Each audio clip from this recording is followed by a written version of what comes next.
Hey! In front of me is Motorola Moto E22, and today I would like to show you how you can change all the food apps on this device. You need to begin by opening Play Store and installing your new defaults, in my case, Opera Mini browser. When your app is ready, go into Devices Settings and tap on Apps section. Then scroll down just a bit and tap on Default Apps. Following that, you need to tap on one of those options, in my case Browser app, click on an app that you wish to set up, and tap on the back button.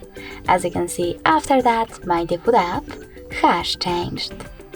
Thanks so much for watching. If you enjoyed this video, leave a like, comment, and definitely subscribe. Bye!